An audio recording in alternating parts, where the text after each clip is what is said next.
Hello students and welcome to Political Science 1150, American Government.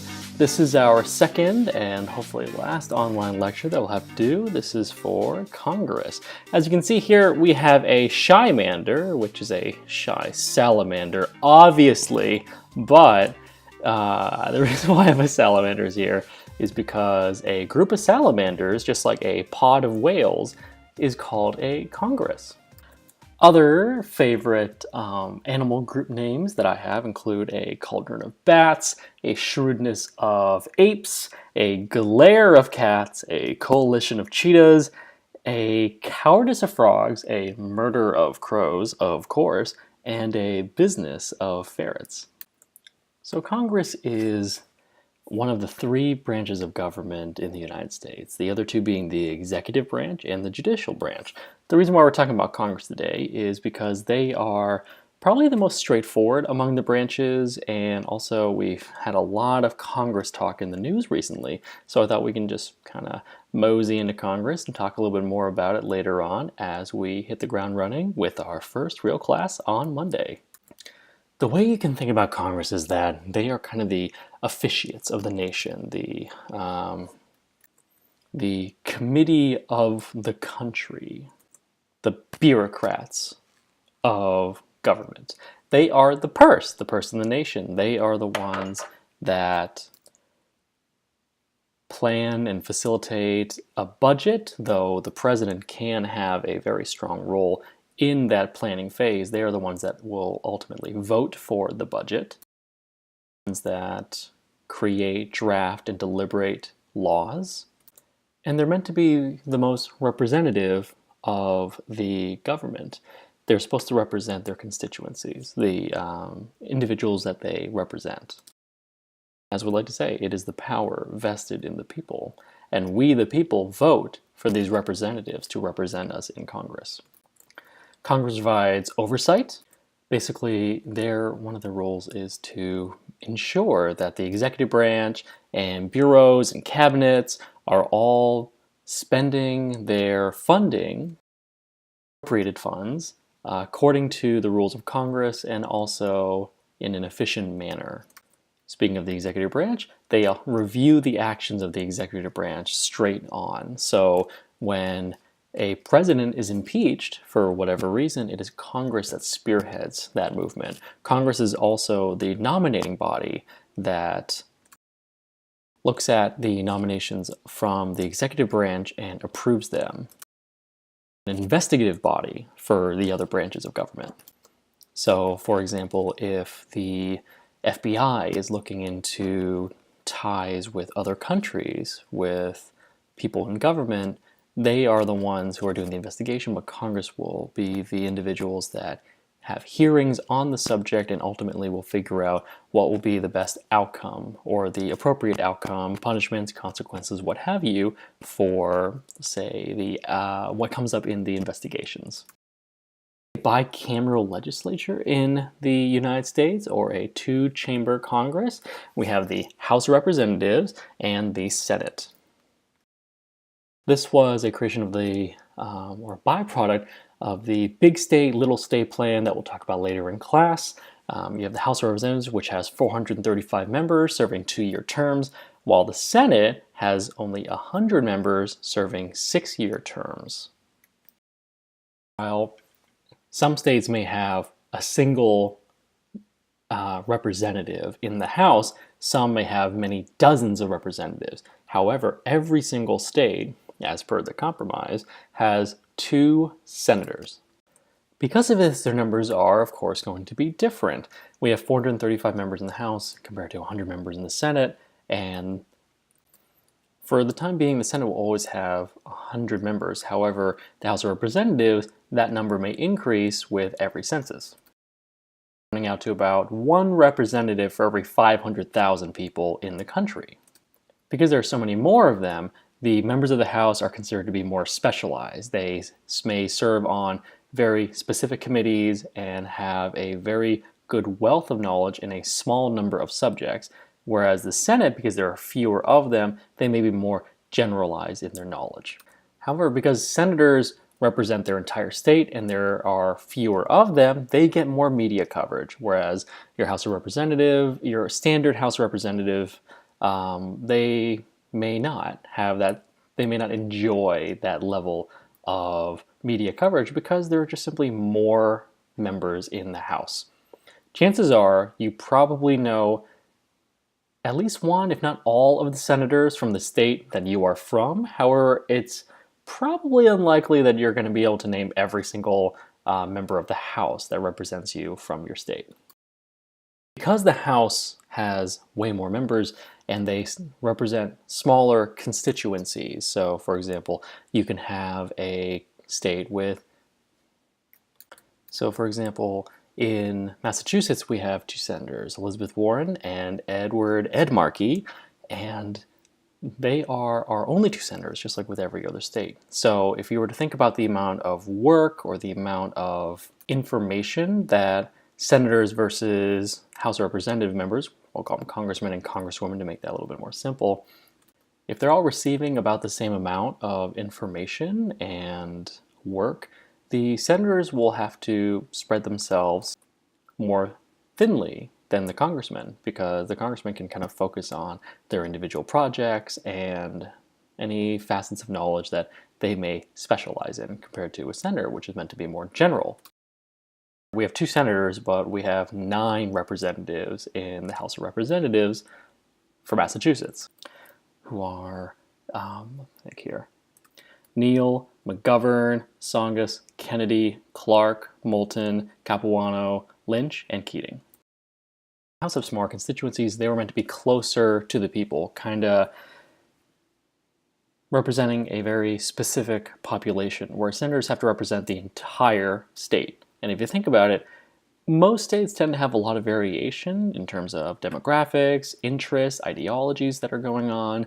So a senator, in a way, running for election, or I'm sorry, re-election, they will have to try to please all their constituents, the entire state, whereas a House of congressman or congresswoman can focus on their smaller constituencies, the people that they represent. So Congress, all of its members they have the power to tax, coin money, regulate currency, regulate trade both domestically and with foreign nations, declare war. Of course, the president, being the commander-in-chief, can also send troops to war without having an official declaration. But in order to have a declaration of war, he needs to do it through Congress. Separating out the two chambers, the House of Representatives will introduce bills. Eventually, they do need to pass through the Senate to become law, and they can impeach members of the executive and the judicial branches. The Senate kind of has a little bit of the office. They're the ones that confirm the individuals that are brought up for nomination by the executive branch. For example, when a president nominates somebody to the Supreme Court, it is the Senate that must confirm that individual. The Senate is the body that trials the individuals that are impeached by the House of Representatives. Slides just give you a nice little breakdown of the enumerated powers of both the House of Representatives and the Senate.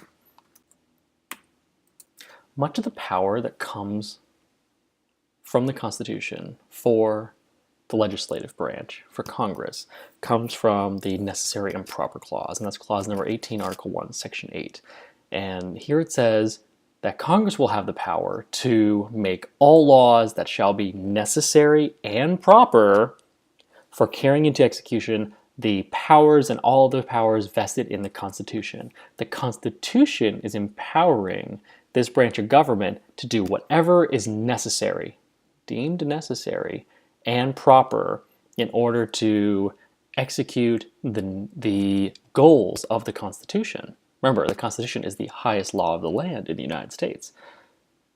If it sounds a little bit vague to you, it's vague by design. It gives Congress a lot of power and control to make laws and to do whatever it deems necessary and proper, to the objectives of the Constitution, ultimately to fulfill the objectives of America. Congress creates laws. First, it starts off in the House and then goes into the Senate.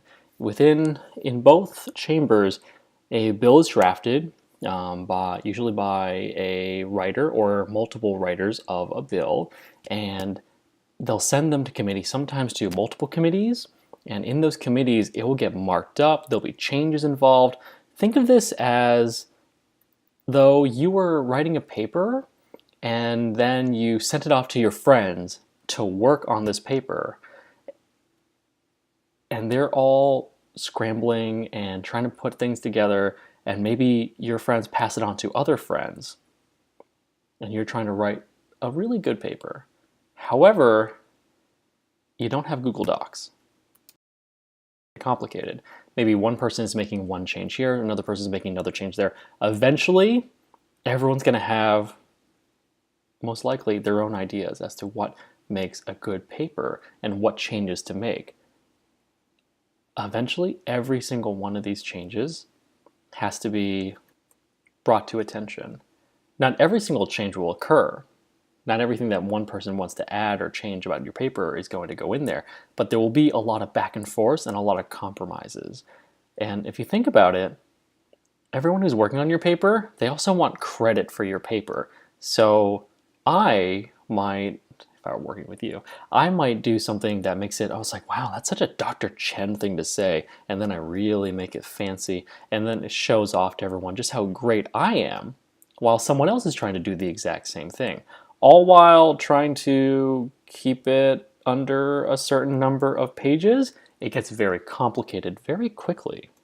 For that reason, most bills don't become laws. A majority of bills don't become laws. And because bills are so easy to introduce, you just kind of like slide it in there. A lot of the time, a member of Congress will hear from their constituents and say, oh, you know what, I'm going to draft a bill for you, and it's going to be great. I know you want that, as many water slides in public schools as possible with tomato paste. Well, whatever.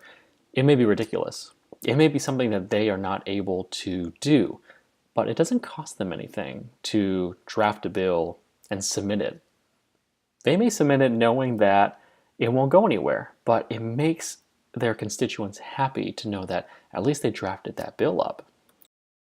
Through both the House and the Senate, and everyone agrees, it eventually goes to the president. This is a very important moment for both branches.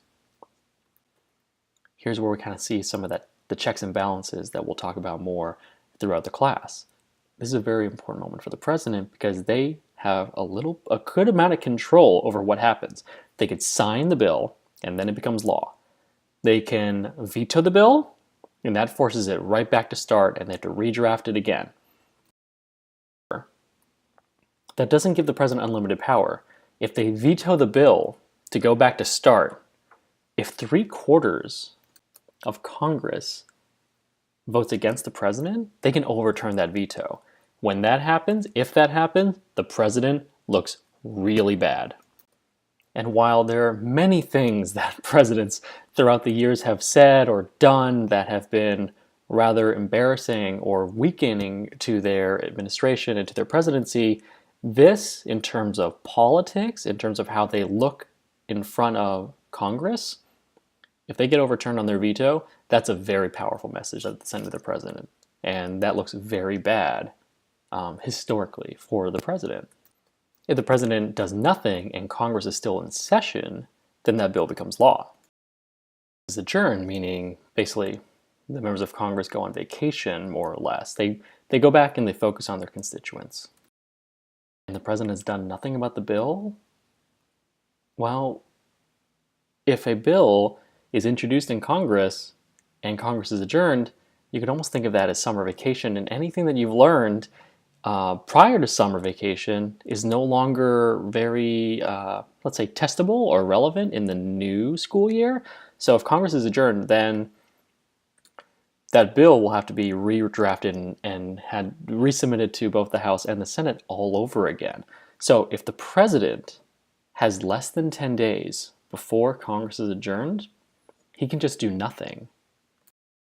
veto within 10 days. If he does nothing and then Congress is adjourned, that's called a pocket veto. Think of it as a strategic veto that uses summer vacation. It's like when your math teacher told you a week before school is out that they'll take you to ice cream in 2 weeks. I mean, they don't owe you anything. So who are these members of Congress? These men and women, to varying degrees of balance, of course, who write laws and impeach presidents and do inquiries and have hearings and find and fix the budget and try to basically correct all the things that are wrong with America while making America the country that it is and declare war, all these types of things. Well, members of Congress are typically older, white men. It's like the Academy Awards, but it's getting better and better over time. There are relatively few women in Congress and not a lot of racial minorities. However, this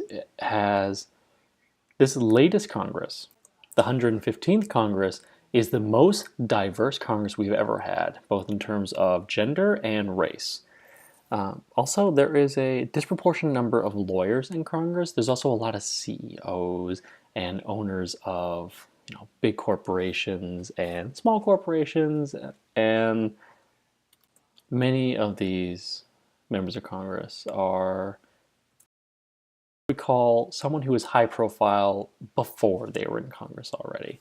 The current congressional salary is $174,000 a year, and members of Congress have a pension of $72,000 a year.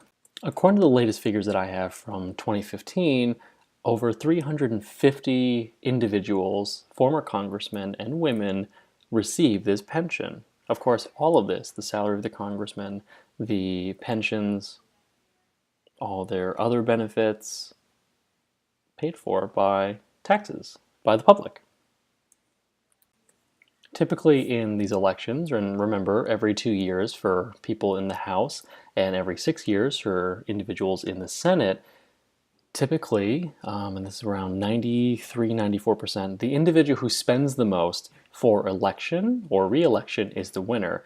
And just as well as spending, incumbents or people running for re-election have a very high chance for re-election. It's usually around 90-95%. So here is a graphical breakdown of the 115th Congress by race and by gender, and you can see in the House of Representatives and also in the Senate. While this is the most diverse Congress that we've ever had in the 115th Congress, we're still a very far way from being truly representative of the United States. If this was truly representative, then our Congress should have about 13% African Americans, roughly 16% Hispanic, and 5% Asians. And obviously in terms of gender, roughly 50-50, maybe a few more women than men. Clearly, we still have a ways to go, despite the progress and the proclamation that this is the most diverse Congress we've ever had. Here are a couple of congressional leadership terms, including the Majority Party Leader, Minority Party Leader, Minority and Majority Whip, as well as the Speaker of the House. Both leaders are the head of their respective parties, either the party in power, the Majority Party, and the Minority Party, the party that is not in power, the one with the fewer seats compared to the Majority Party. There's also an individual called a whip on either side. Their job is to essentially crack the whip and ensure party unity and follow through among its members. There's the Speaker of the House, who is the leader of the House of Representatives, so all 435 representatives in the House, and they're chosen by an election. In terms of hierarchy, the Speaker of the House, in terms of government power, is third after the President and the Vice President. Should anything happen to the President, the Vice President becomes President, and should anything happen to them, well, it's never happened before. Let's hope it never comes to that. Next is a graphical breakdown. You can kind of see how things are vertically oriented between the House of Representatives and the Senate. Note that the Vice President is the head of the Senate, and there's another individual called the President pro tempore who basically takes over in case the Vice President is unable to fulfill his duties. The current president pro tempore is Orrin Hatch from Utah, Republican. So here's the thing that really helps individuals both in the Senate and the House maintain re-election wins and maintain their seat in office. They do a lot of casework. Think of these as the little jobs that make their constituents happy. They work on immigration cases, political asylum, they help people with travel documents, and various little things such as this. They have entire staff whose sole job is to basically make their constituents happy and to make the incumbent, the person who is running for re-election, look good to their constituents. Another thing that helps with re-election for a member of Congress is something we like to call pork or pork barrel politics. It's something that happens when we are putting together bills and people are kind of marking up the bill and adding things to it. What will happen, and it happens a lot and sometimes quite extravagantly, is we will have a member of the Senate or in the House, depending on where the bill is, add some stuff in there that bring home the bacon. Stuff that's like, you know what, I'm going to sign on with this bill, but I'm just going to add a couple of changes on here. And part of this is the back and forth process of writing a bill or politicking, politics. Kind of scratch my back, I'll scratch yours, etc., etc. Here are some examples of pork throughout the years. A big one, this is the $15 billion big dig in Boston that was only recently finished in 2007 and has been under construction since 1982, if you believe that. Part of the reason why they were able to get the federal government to help pay for the big dig is because the big dig is part of the interstate highway system. And you could bet that there were probably some dealings going on between our leaders in Massachusetts and, of course, people in the Senate and in the House of Representatives. Other ones include a $1 million dinosaur exhibit in LA, $250,000 for preschool anger management projects in Iowa, a teapot museum in North Carolina, and a water taxi to Pleasure Beach, Connecticut for $1.2 million. Some of these are actually rather small, but as you saw with the big dig, they could be quite large. For example, in 2014, there was a $90 million reallocation project to build tanks that the Army did not even want. In the Senate and the House, they will debate, and they will great proclamations on the floor of both the House and the Senate, and they'll have their speeches, but the difference is in the House of Representatives, those speeches, the debating process is limited, whereas in the Senate, it has always been traditionally unlimited. Though there are some exceptions, in the House, debate occurs for about 1 hour. We call this the 1 hour rule of debate in the House. In the Senate, of course, it's unlimited. You can speak as long as you want, and it's only when someone is done speaking that they'll be able to take a vote. So one tactic historically used in the Senate is something called a filibuster. It's where a senator will talk on and on and on and on and delay a vote, sometimes to the point where individual members of the Senate will leave to go home, and there are fewer and fewer people to vote against you. Filibuster is derived from the word meaning pirate in the Dutch language.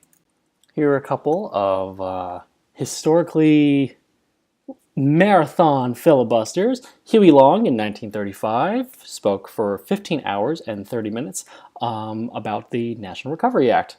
Wayne Morris in 1953 spoke for 22 hours straight against oil legislation. And Strom Thurmond, pictured here, spoke for 24 hours against the Civil Rights Act of 1957. That's how passionate he was about not supporting the Civil Rights Act. Most recently, Senator Chris Murphy in Connecticut went on a 15-hour filibuster on the Senate floor in 2016, pushing for more gun control measures after the Orlando nightclub shooting.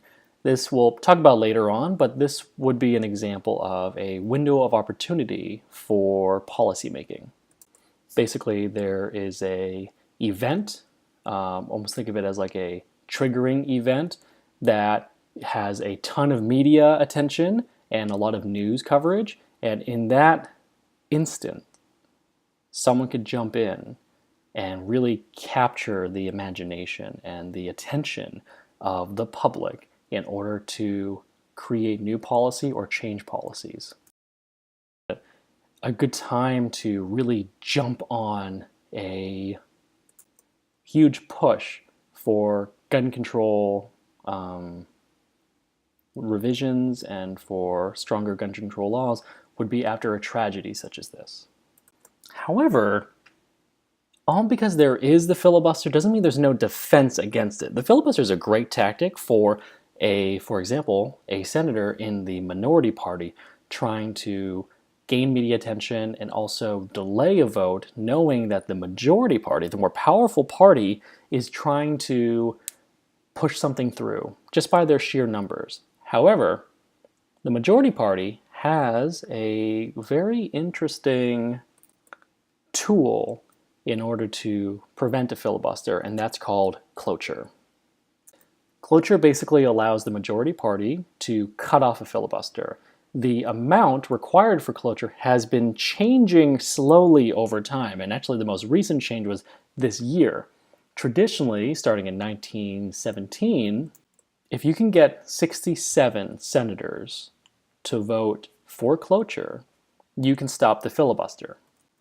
This was changed to 60. This used to be the gold number 60 back in 1975. And then in 2013, the Democrats actually voted to change the rules in the Senate in order to have cloture occur at 51. Of course, this was not for everything in terms of the stuff that senators do. It was only for executive and judicial nominees. For legislation and Supreme Court nominees, it still has to be the 60 number. However, just this year in 2017, the Republicans, now in power, of course, in both chambers of Congress, voted to change the rules so that the number 51 also applies to Supreme Court nominations. Previously, it did not apply to that. You needed 60. And it was because the Democrats were threatening to filibuster and to basically do everything that they can to prevent the nomination and the confirmation of a Supreme Court nominee. In this case, Neil Gorsuch, who was President Trump's nominee to replace late Justice Scalia. So the number has changed over time. This magic number you can think of that is required of the majority party to cut off the filibuster. So you can think of this as like a tennis match. You have something that's being debated on the Senate floor. So the party that is not in power, the weaker party, the minority party, is trying to stop something from happening by threatening the filibuster. But then the majority party, the party in power, the party with more members than the other weaker party, they will try to basically push through that filibuster by invoking cloture. And this number has been changing from 67 to 60 to 51 in many cases. So we've had a change in 2013 in order to limit the number needed for executive and judicial nominations. This was pushed through by the Democrats. And now in 2017, the Republicans are pushing through to have 51 for Supreme Court nominees. The one thing that is still 60 is legislation. So a senator can still filibuster legislation, but who knows how much longer it will be before the majority party changes the rules again, and it's 51 for executive and judicial nominees, Supreme Court nominees, and legislation. They're basically both sides, whichever party's in power, the Democrats and the Republicans have both done this, they're trying to limit the power of a filibuster, which would normally be a very powerful tool that a senator can use, especially a senator in the weaker minority party. The filibuster is a tactic for the minority party to have leverage over the more powerful majority party. It has been used more and more in recent years, almost to an absurd amount in terms of its frequency. It has been used about 1,300 times since 1917, when filibuster and cloture basically came into the modern era. However, up until 1990, there was only 413 instances of the filibuster being used. 113 in roughly 70 some odd years. In the past 20 years, it has been used over 600 times in the Senate. Mr. Smith Goes to Washington is a very lovely 1939 film about a uncorruptible senator who does a marathon filibuster. Jimmy Stewart, everybody.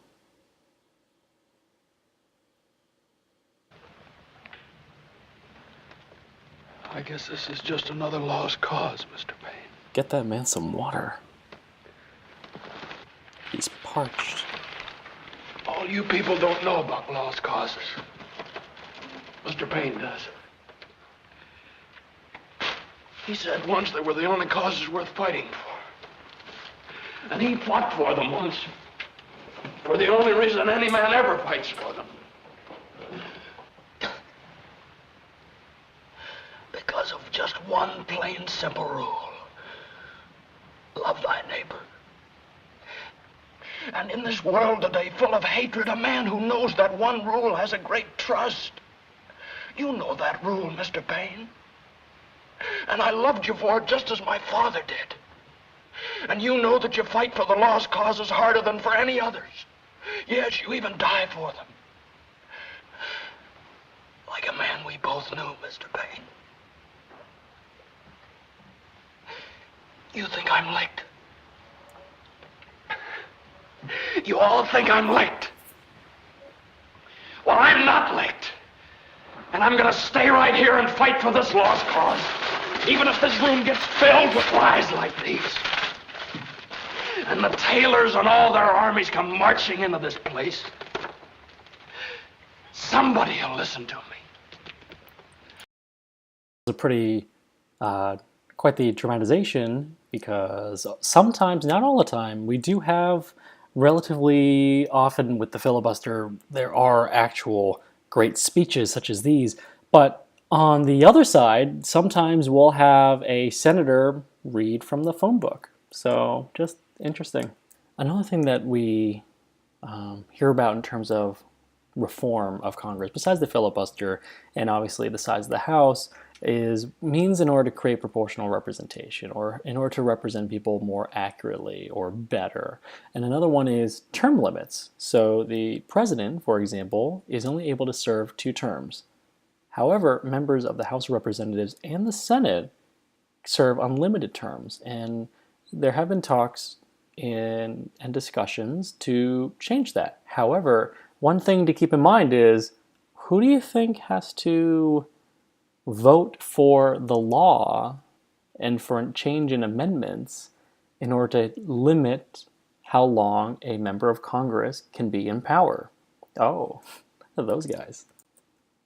One thing that comes up a lot in terms of congressional reform is redistricting, which is the redrawing of boundaries of congressional districts within each state. If you think about it, for a senator, the entire state is their district. They're representing the entire state of, say, Massachusetts or New York or California, or to a much, much lesser extent, Kansas. However, a member of the House, their district is a geographic location within the state. But even the way that a district, even the way that a state could be sliced up into blocks to form these districts is political in itself. Take, for example, 1812, when Eldridge Gerry, seen here, redrew the boundaries of his district to obtain an advantage over his opponents.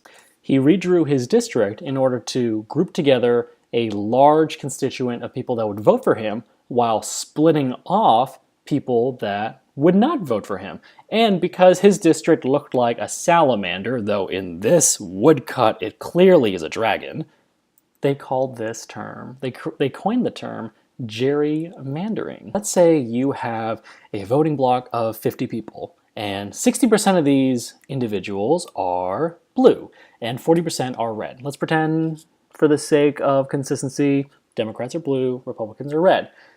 If you were to have perfect representation, you would create 5 voting blocks, 3 blue districts and 2 red districts. All the members of the public in those blue districts are blue individuals, Democrats, and all the members of the red district are red individuals, Republicans. In this example, you would have perhaps 5 representatives, 3 blue, 2 red. However, that's not the only way that you can draw these districts. In option 2, you have these nice, totally unfair districts because you can cut up this state so that you can have 5 districts. And in each district, you'll notice that the way they sliced it is that each individual district is majority blue. In this case, you would have 5 Democratic representatives and 0 Republican representatives. And then, of course, in this third example, this Tetris-y looking thing, it's neither compact nor fair, but you still can have 2 blue districts and 3 red districts, even though there are more people who would be voting blue than those that are voting red. So as you can see, however you slice it, you can create what you can say ideal, perfect representation, or you can fiddle around with it so that it goes into one person's favor. And here's the thing, we have 60% of this voting public, hypothetically, that are blue, that are Democrats. And you could have it so that even though it's 60 versus 40, 100% of their representatives are Democrats. Or you can slice it up so that slightly more representatives are Republicans than Democrats, representing a state whose public is 60% Democrats and 40% Republicans. It's very interesting. It's quite a fun game. We'll end this lecture with a few terms. Please take the time to take a look at those. They will be in the PDF that I email to you, as well as some discussion questions. I hope you guys enjoyed these 2 lectures for the first week of class. Don't forget to take a look at the documentary. It's a couple of hours long, but it's a very interesting documentary. It's from Frontline, very good folks, and it's very relevant and topical to today. Thank you so much for your patience and for helping me out with this smooth transition into the summer. Obviously, if it weren't for some extenuating circumstances, I would be here with you guys right now. Teaching is my favorite thing to do, and I'm looking forward to seeing you guys in person on Monday. Have a good weekend.